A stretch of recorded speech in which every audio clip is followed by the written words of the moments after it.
Creí que mi éxito como ingeniero en las capitales europeas me hacía superior. Pero mi regreso a México me dio la bofetada más grande de mi vida. Llegué con mi reloj de lujo y una arrogancia tóxica, convencido de que este país era un caos, hasta que un simple hueco en una fila me dejó en ridículo frente a todos. Mi ego fue destruido por una educación cívica que yo creía inexistente, provocándome una vergüenza que todavía me quema. Quédate hasta el final para descubrir la humanidad que al mundo le falta y suscríbete si esta historia sacude tu alma.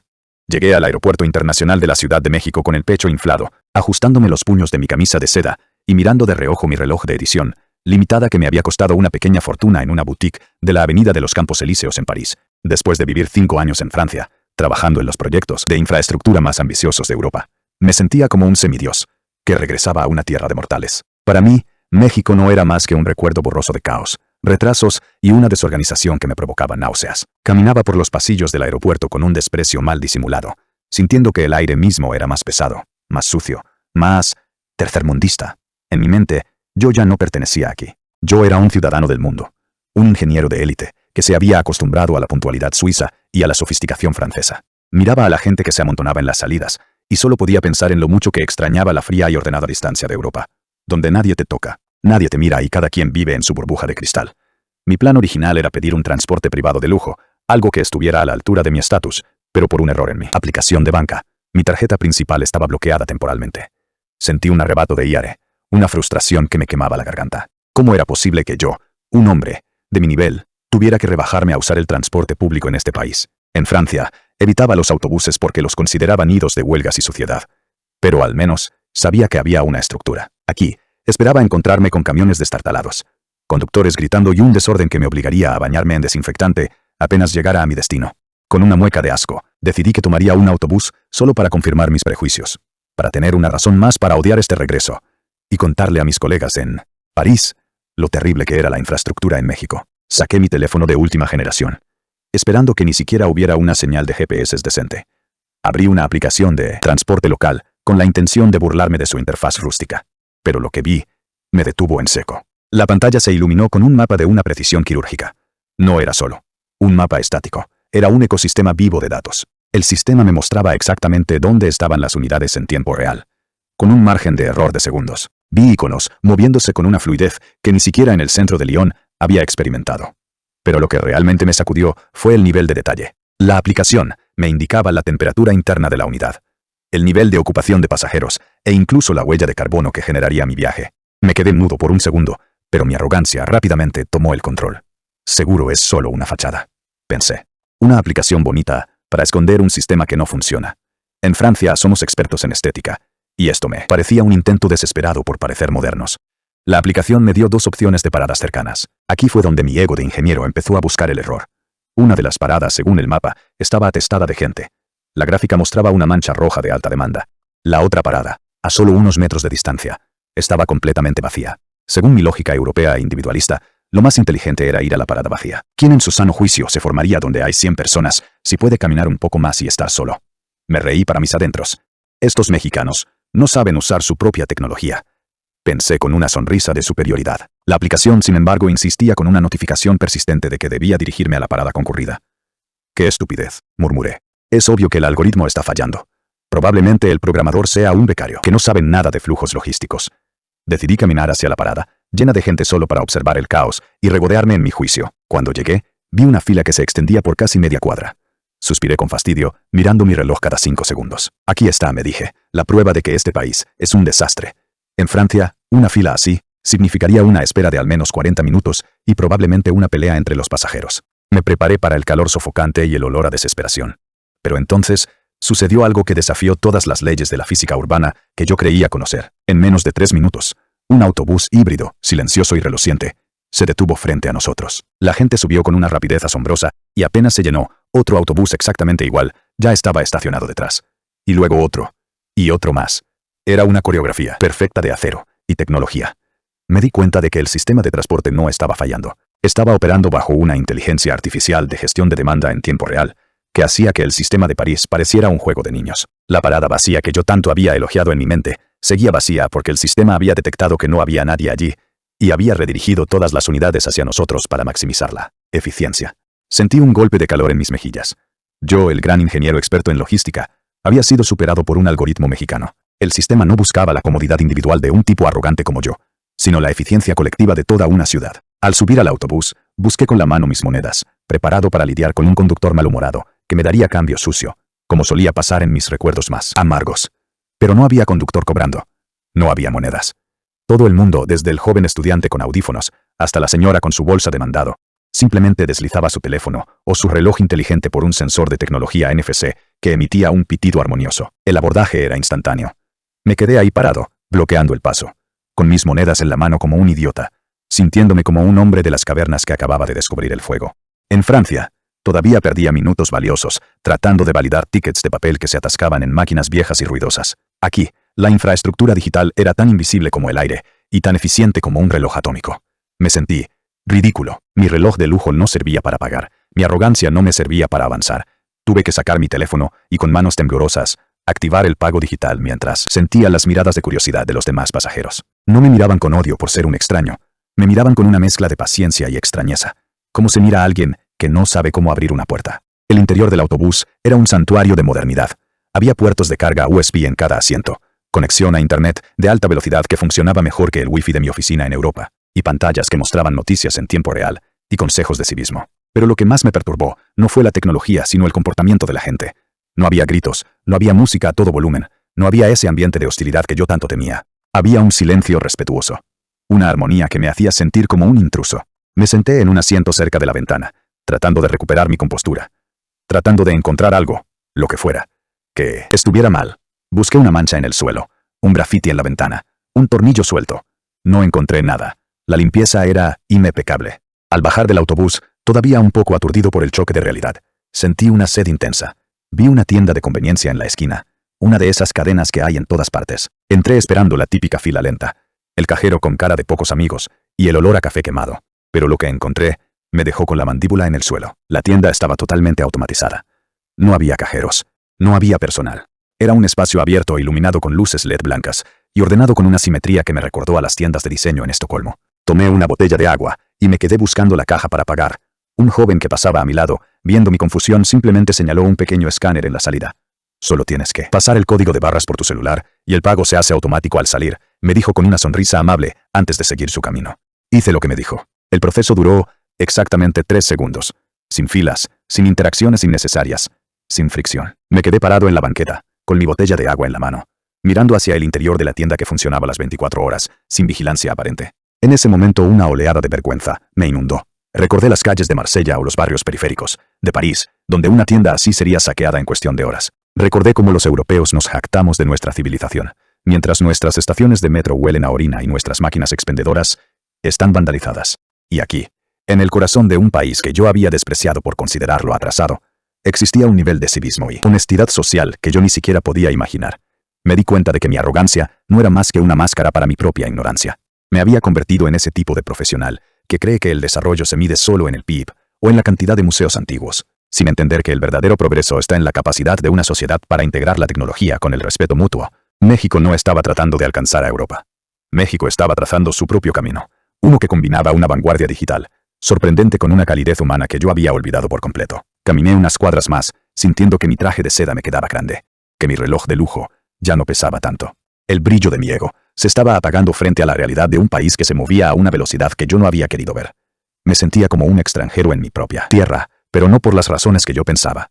No era porque yo fuera superior, sino porque yo era el que se había quedado atrás. Yo era el que estaba estancado en una visión del pasado, mientras mi gente, esa que yo miraba por encima del hombro, estaba construyendo un futuro que me dejaba chico. Cada paso que daba por las banquetas limpias y bien iluminadas era una bofetada a mi orgullo. Miraba los parquímetros inteligentes, los sistemas de bicicleta compartida que funcionaban con una logística impecable, y los centros de carga para vehículos eléctricos que empezaban a aparecer en cada esquina. ¿En qué momento pasó esto?, me preguntaba. ¿En qué momento dejé que mi desprecio me cegara tanto? La respuesta me dolía en el alma. Me había vuelto un robot con traje. Un técnico que sabía de números pero nada de personas. Creí que venía a un lugar que necesitaba mi ayuda. Mi conocimiento europeo.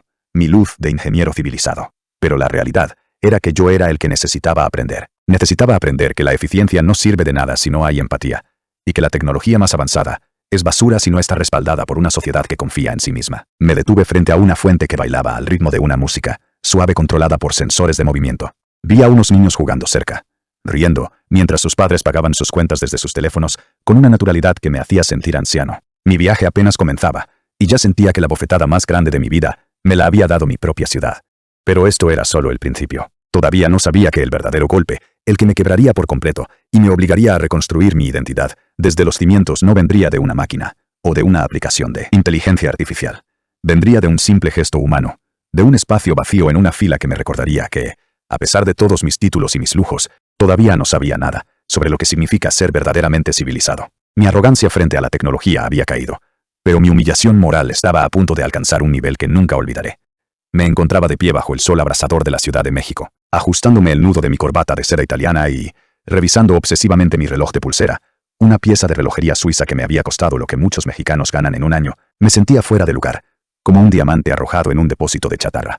Había pasado los últimos 5 años viviendo en París, moviéndome en círculos de ingenieros de élite, acostumbrado al orden gélido, a la puntualidad milimétrica y a esa indiferencia social que en Europa llaman respeto, pero que en realidad es puro individualismo. Llegué a la parada del autobús con una actitud defensiva, casi asqueado por tener que mezclarme con la multitud. En mi mente, México seguía siendo ese país de la ahorita, del desorden y de la falta de civismo que tanto criticaba en mis cenas elegantes en Francia. Me sentía superior, un hombre de mundo que venía a observar la jungla desde su pedestal de conocimiento. Y fue precisamente ahí, en esa fila que me parecía eterna y mal organizada, donde mi ego empezó a desmoronarse, aunque yo aún no lo sabía. Delante de mí, en la fila para el autobús, había un joven, vestía ropa sencilla, nada de marcas, nada que indicara que su tiempo valía, tanto como el mío. De repente, vi algo que me hizo hervir la sangre. Una mujer de avanzada edad, caminando con dificultad apoyada en un bastón de madera desgastado, se acercó al final de la fila. El joven, sin dudarlo un segundo, se salió de su lugar y le hizo una seña para que ella ocupara su puesto. Casi al frente de la fila, sentí una punzada de rabia. En Francia, eso era una falta de lógica absoluta. Si tú llegas tarde te formas atrás, no importa si tienes 100 años o si te falta una pierna. Las reglas son las reglas. Pero lo que más me dolió fue el efecto dominó.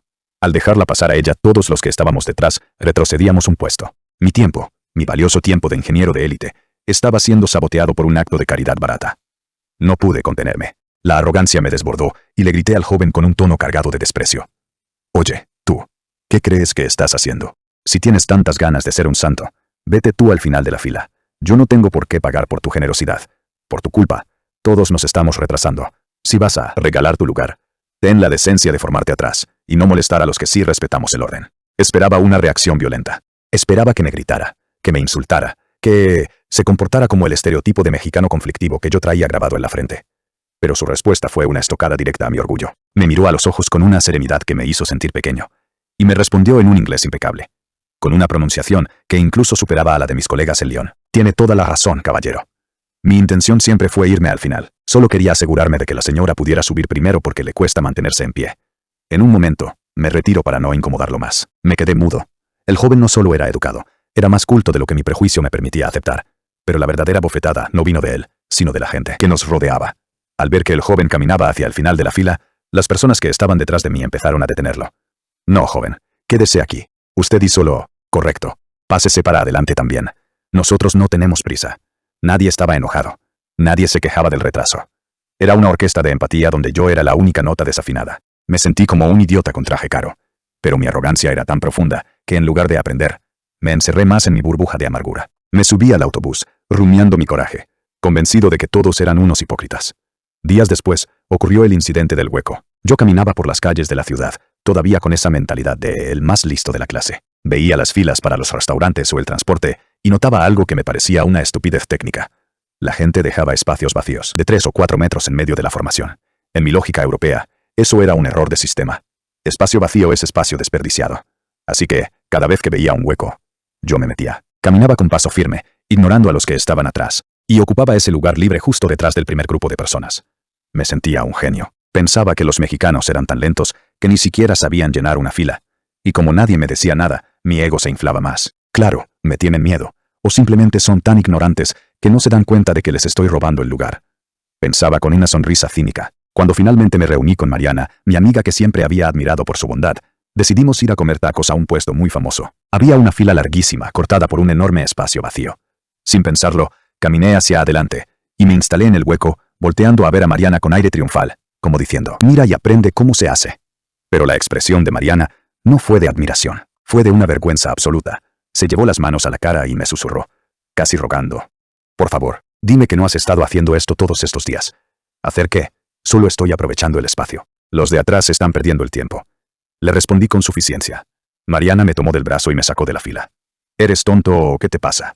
Ese espacio no es porque la gente se afloja. Dejamos ese hueco para no bloquear la entrada del estacionamiento del hospital que está aquí al lado, y para que los peatones puedan pasar por la banqueta. Se llama respeto, algo que parece que olvidaste en tus aviones de primera clase. Y si nadie te dijo nada antes, es porque aquí la gente es tan educada que prefieren pensar que eres un turista confundido antes que un tipo maleducado. Te han estado regalando su paciencia y tú te creíste un genio. Sentí que el mundo se detenía.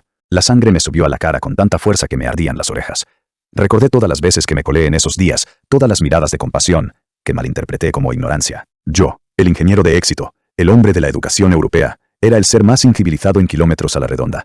Me sentí patético. Pero la lección final, la que me quebró por completo, ocurrió el día de mi partida. Iba rumbo al aeropuerto cargando una mochila enorme llena de equipo fotográfico, y mi laptop, además de una maleta pesada. Me subí al metro de la Ciudad de México, en hora pico. El vagón era un mar de gente, un caos de empujones y calor. Yo iba apretado contra una puerta, sudando, sintiendo el peso de mi arrogancia y de mis pertenencias sobre mis hombros. De pronto, una mujer de unos 70 años, pequeña, de manos nudosas y rostro surcado por 1000 arrugas, me tocó el brazo. Me hizo una seña para que me sentara en su lugar. Yo la miré con incredulidad. Ella apenas podía sostenerse con el vaivén del tren, pero quería que yo, un hombre joven y fuerte de 30 años, ocupara su asiento. No, señora, por favor quédese sentada, le dije, tratando de recuperar un poco de la dignidad que había perdido en los días anteriores. Pero ella insistió con una dulzura que me resultó insoportable. Ándele, mijo. Usted viene cargando mucho peso. Se ve que viene de lejos. Yo ya me voy a bajar en unas estaciones. Descanse tantito. Me negué rotundamente. Mi individualismo me decía que aceptar eso era una debilidad, que yo no necesitaba la ayuda de nadie, y mucho menos de una anciana que claramente la necesitaba más que yo.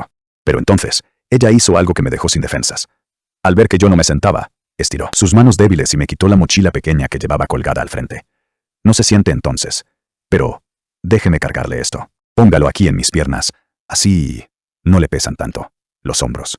Me quedé paralizado. Esa mujer, que probablemente había trabajado toda su vida de sol a sol, que no tenía un reloj de lujo ni un título en una universidad extranjera, estaba cargando mis culpas, mi peso, mi soberbia. Ella no me veía como un ingeniero exitoso, me veía como un ser humano cansado. En ese momento, el nudo en mi garganta fue tan grande que apenas podía respirar. Sentí una vergüenza que nunca olvidaré. Lágrimas calientes empezaron a rodar por mis mejillas, mezclándose con el sudor. Ahí estaba yo, el gran profesional, siendo humillado moralmente por la grandeza de un corazón que yo había despreciado. Entendí que mi dinero, mis viajes y mi estatus no valían nada frente a la calidad humana de esa abuela. Cuando llegó a su estación, me devolvió la mochila con una sonrisa que iluminó todo el vagón. Que le vaya muy bien en su viaje, mijo, me dijo mientras se perdía entre la multitud. Me quedé solo en medio de la gente, sintiéndome más pequeño que nunca. Me di cuenta de que México no era un país que necesitaba ser arreglado por gente como yo. Era yo quien necesitaba ser arreglado por México. Ese hueco en la fila que tanto critiqué no era falta de orden. Era el espacio que la humanidad deja para que el otro pueda pasar. Era la evidencia de una civilización que, a diferencia de la europea que tanto idolatraba, todavía sabe que no vive sola en este mundo. Regresé a Francia, pero ya no era el mismo. Ahora, cada vez que veo a alguien necesitado, recuerdo las manos de esa abuela, y entiendo que la verdadera riqueza no se mide en francos ni en euros, sino en la capacidad de cargar el peso de los demás sin esperar nada a cambio. Me sentí un robot con traje frente a la grandeza del corazón mexicana. Y créanme, esa bofetada de realidad me dolió más que cualquier fracaso profesional.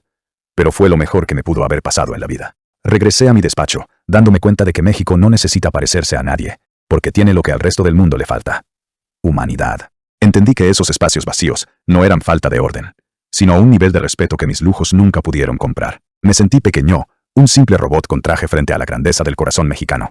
¿Te dolió tanto como a mí? Si estás orgulloso de esta calidez, comenta México y comparte este video para que más gente aprenda lo que es la verdadera educación.